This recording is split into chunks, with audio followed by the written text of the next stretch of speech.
Reforma trabalhista, governo e oposição divergem, mas presidente da Comissão de Assuntos Econômicos considera lido o relatório sobre a reforma.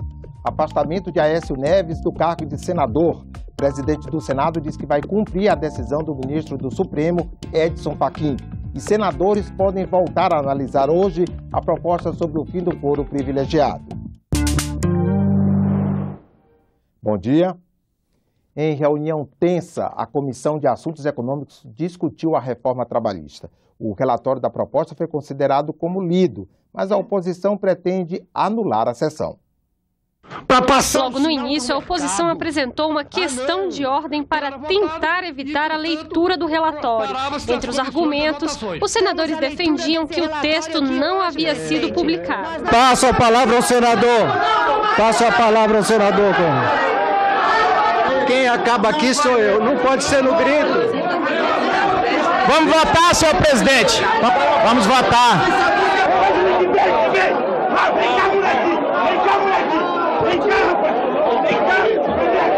Foram quase 20 minutos de portas fechadas, enquanto os senadores tentavam restabelecer a ordem e continuar a sessão.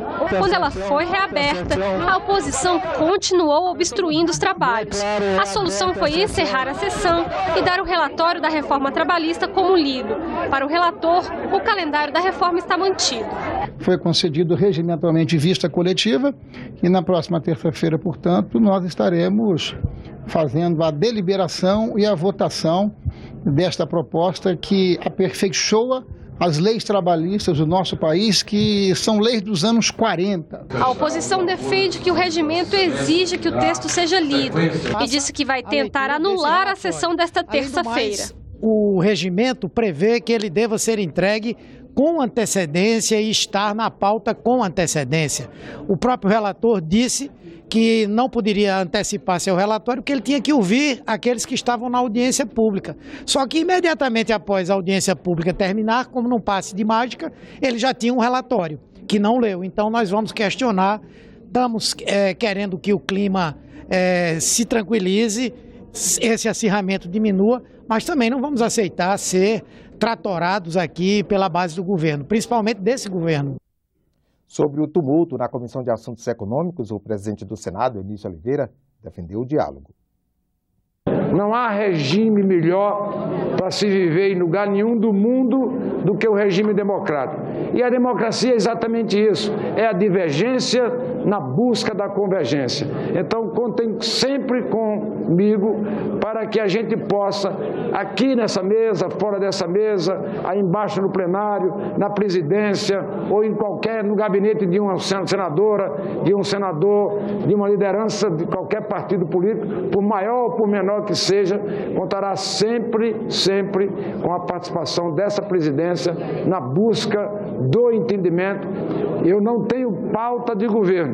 Essa pauta aqui é uma pauta do Brasil e uma pauta feita por essa presidência com a participação dos líderes partidários do maior ao menor partido nessa casa.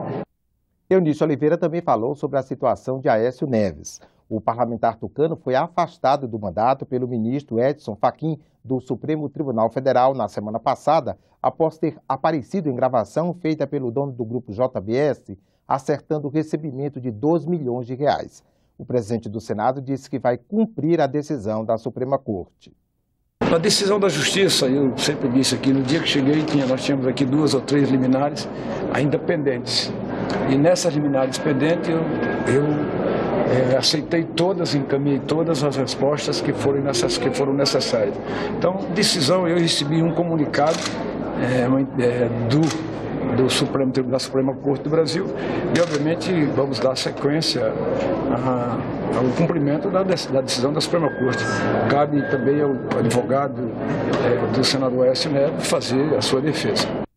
O Senado aprovou 2 medidas provisórias que perderiam a validade na próxima semana. Agora, elas só precisam da assinatura do presidente Michel Temer para virar lei. As MPs alteram unidades de conservação na Amazônia e provocaram polêmica no plenário. O texto aprovado no Senado transforma 540 mil hectares da Floresta Nacional do Jamanchim, no Pará, em área de proteção ambiental, APA. A área de proteção ambiental não prevê, como um parque nacional e uma floresta nacional, o domínio público. Ela permite a propriedade privada e alguma atividade agrícola. Então, são diferentes gradações em termos de objetivos, uma para visitação, outra para exploração florestal, outra para as áreas de ocupação. Os parlamentares também transformaram em área de proteção ambiental 10 mil hectares do Parque Nacional de São Joaquim, em Santa Catarina. Tendo em vista de que havia a tramitação desta medida provisória 756, a bancada catarinense, na sua totalidade, apresentou uma emenda que foi acatada pelo relator, deputado José Priante, permitindo, aí sim, uma vez aprovado aqui nesta casa, que nós possamos ter regularizada a situação da área do Parque Nacional de São Joaquim. E por meio de outra medida provisória, criaram a APA do Rio Branco, a partir de 101 mil hectares do Parque Nacional de Jamanchim, no Pará. O parque perdeu ainda 862 hectares para a passagem da Estrada de Ferro 170, conhecida como Ferrogrão.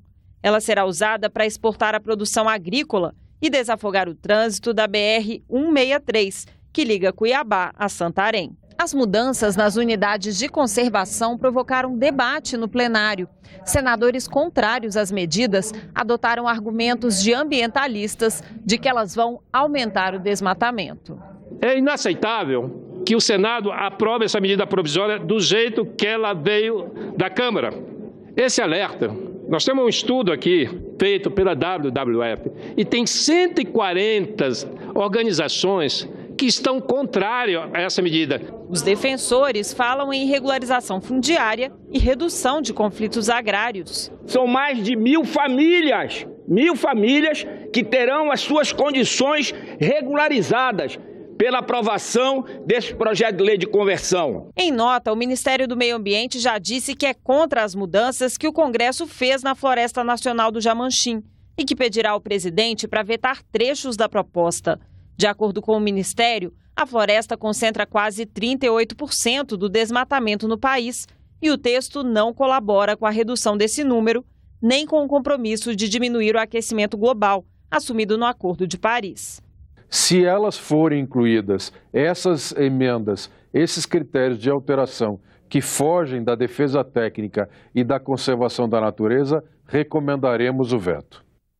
O primeiro item na pauta do plenário desta quarta-feira é a proposta de emenda à Constituição que acaba com o foro privilegiado nos casos de crimes comuns, como aqueles cometidos contra a administração pública, lavagem de bens, direitos ou valores decorrentes de crime contra a administração pública, crimes hediondos, entre outros. Cometidos por autoridades, eles deixam de ser alvo de foro privilegiado. Além dessa PEC, outras 4 propostas de emenda à Constituição e pelo menos 10 projetos estarão na ordem do dia do plenário prevista hoje para as 4 da tarde. Confira agora a agenda das comissões do Senado para amanhã desta quarta-feira. A Comissão de Ciência e Tecnologia faz a segunda audiência pública para discutir a Política Nacional de Banda Larga, com foco na massificação do acesso, qualidade e preço dos serviços de conexão. A regulamentação da profissão de técnico em biblioteconomia é prevista em projeto que está na pauta da Comissão de Assuntos Sociais. A Comissão de Transparência, Governança, Fiscalização e Controle sabatina Rodrigo Otávio Orair, indicado para o cargo de diretor da Instituição Fiscal Independente, órgão do Senado Federal. Em seguida, a comissão examina projetos como o que inclui como equipamento obrigatório do veículo, dispositivo anti-esmagamento nas janelas que são acionadas eletricamente. Na Comissão de Constituição e Justiça, um dos itens na pauta é a proposta de emenda à Constituição que isenta de tributação os medicamentos destinados ao uso humano. A Comissão de Direitos Humanos tem na pauta projeto que determina que seja oferecido serviço de orientação sobre aleitamento materno. Avança no Senado uma proposta que proíbe testes com animais no processo de produção de cosméticos. Assim, o Brasil pode se juntar ao grupo de países que permitem essas pesquisas apenas para fins médicos. Próteses, transplantes, vacinas, medicamentos, muitas conquistas da medicina de hoje resultaram da manipulação, até mesmo do sacrifício de cobaias. Mas quando se trata de fabricar cremes, shampoos, perfumes e outros produtos de beleza, fica difícil justificar esse tipo de testes. Eles raspam o pelo do animal e fazem pequenas ranhuras, né, pequenos cortes, e ali eles pingam produtos químicos. Esses produtos muito pesados, eles perfuram a pele do animal. O Brasil ainda é um dos poucos países que insiste em fazer testes em animais. Eu acho que não há necessidade. Com a ciência, a tecnologia avançando cada vez mais, eu acredito que os laboratórios têm condições suficientes de não utilizar mais animais para fazer testes. Advogada e ativista pelos direitos dos animais, Antoniana acompanhou dentro do Congresso a negociação que levou à proposta de consenso. A proibição de testes em animais para cosméticos, ela obedece 3 fases.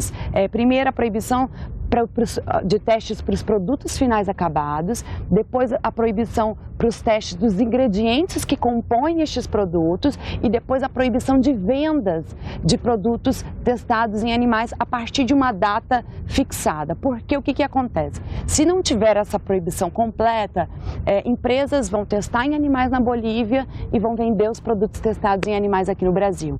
37 países já proibiram testes e venda de produtos ou ingredientes que incluam experiências em cobaias. No Brasil, São Paulo, Pará, Paraná e Mato Grosso do Sul já possuem leis nesse sentido. Países mais avançados do que o nosso nesse campo que nos oferecem essa perspectiva de substituição desse método que é, sem dúvida nenhuma, violência aos pequenos animais por métodos modernos que possibilitam, sim, a investigação científica sem essa violência. Hoje, apenas 0,1% dos cosméticos fabricados no Brasil são testados em animais. Mesmo assim, no texto aprovado, as indústrias ainda terão 3 anos para se adaptarem à nova legislação. Acho que a regulamentação para a proteção dos animais está melhorando, acho que tem que ser discutido, mas os modelos automáticos ainda não substituem esses estudos em animais para doenças graves, né, para tratamentos de doenças graves, principalmente. O nosso relatório bane, em definitivo, qualquer possibilidade de empresas de cosméticos ou similares fazer testagem dos seus produtos em animais. Terminou nesta terça-feira o Seminário Internacional Constituição, Meio Ambiente e Direitos Humanos, promovido pelas Comissões de Mudanças Climáticas e de Meio Ambiente. Durante 2 dias, especialistas de vários países discutiram a interpretação e a aplicação dos dispositivos constitucionais que tratam da preservação ambiental. O ministro Luiz Roberto Barroso, do Supremo Tribunal Federal, defendeu a demarcação de terras indígenas como um dos principais instrumentos para a preservação das florestas. A demarcação de terras indígenas no Brasil, estatisticamente, empiricamente, produz um resultado muito significativo sobre a preservação ambiental. Onde há demarcação de terras indígenas, a preservação ambiental é muito mais bem sucedida do que onde ela não exista. O seminário prosseguiu com a exibição de um vídeo sobre o programa de TV Ecosenado, que há 11 anos destaca os principais temas ambientais na programação da TV Senado.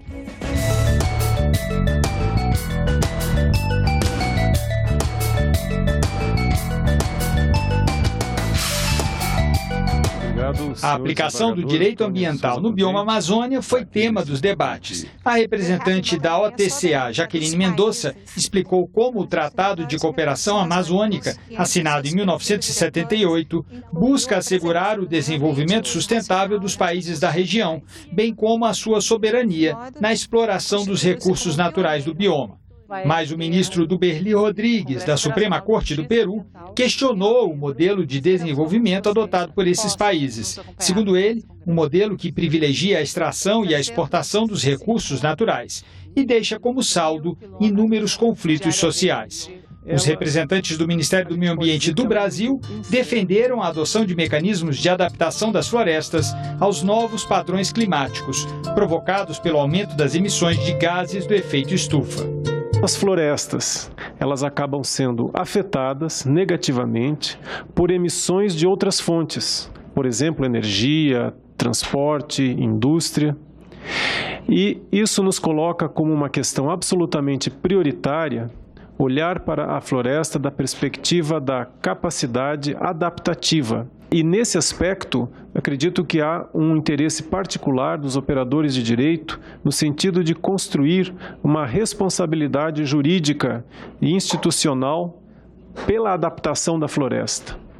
Nós estamos falando agora numa possível elevação de temperatura de 5 graus no prazo de 100 anos, quando na última glaciação isto se passou em 5 ou 6 mil anos, ou seja, as plantas e os animais tiveram tempo de se deslocar e se aclimatar, e não havia barreiras entre elas. Assim, agora, neste momento, nós temos barreiras, temos cidades, temos estradas, temos campos, etc. e tal. Então, a manutenção, especialmente em norte e sul, de grandes corredores, passa a ser uma questão crucial para que a gente possa proteger a nossa biodiversidade.